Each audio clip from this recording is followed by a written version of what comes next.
Welcome to EduRev. Today, I'm going to guide you through the absolute core of your professional journey in medicine. We're talking about building your skills, handling the heat when things go wrong, and then passing all that wisdom on. So let's get right into it. So here's the game plan. We're going to follow your path from student to a full-fledged practitioner. We'll start with the bedrock, your clinical competence. Then we'll see how that holds up in an emergency. And finally, we'll look at your responsibility to teach the next generation. Okay, first things first, let's talk about the single most important building block of your entire career. And listen, this isn't just about what you know. It's really about being honest about what you don't know. That's where true competence begins. So what is clinical competence? Well, at its heart, it's the promise you make to every single patient. It's saying, I will only do what I am trained and able to do safely. It's all about integrity, transparency, and putting that patient safety way above your own ego. You know, you're going to find yourself in situations exactly like this. It's a real test of character. So, what's expected of you? Let's get really clear on this, because how you answer this question, well, it says everything about the kind of professional you're going to be.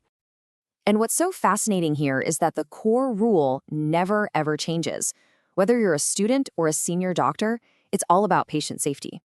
As a student, it means knowing your limits and being honest. As a doctor, that same principle evolves into safely delegating and constantly learning. See, same root, different branches. All right, so you've got this foundation, but what happens when things get chaotic? Let's talk about putting that competence to the test in the moments that really, truly count.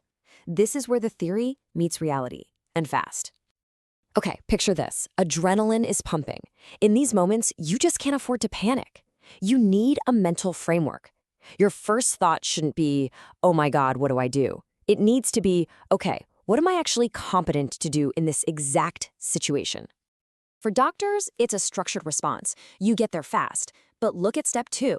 Work within your competence. You immediately assess what you can and can't do before you act, before you communicate, before you do anything else.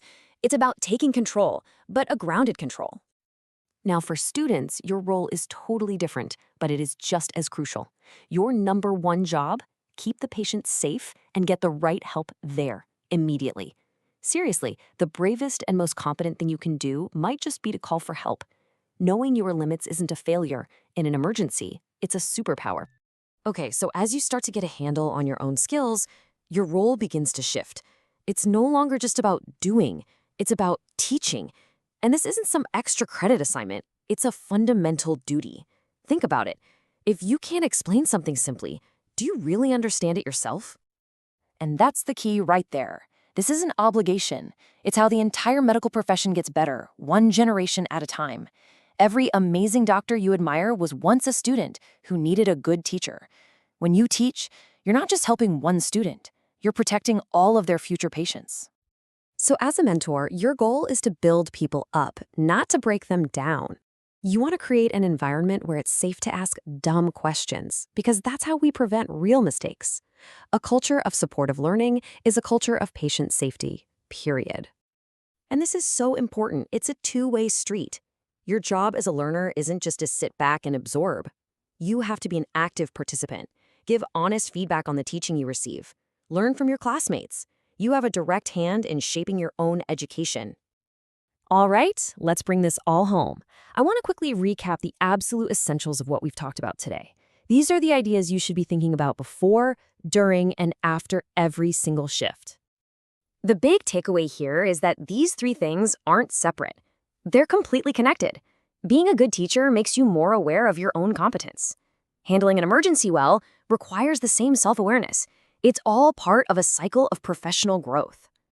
So how do you actually get good at this stuff? Well, you practice.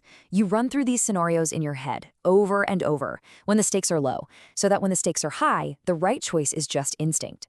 And I've got just the thing to help you build that instinct.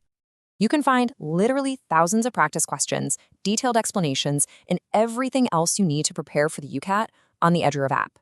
It's available right now on the Play Store and the iOS App Store. Thank you for learning with me today.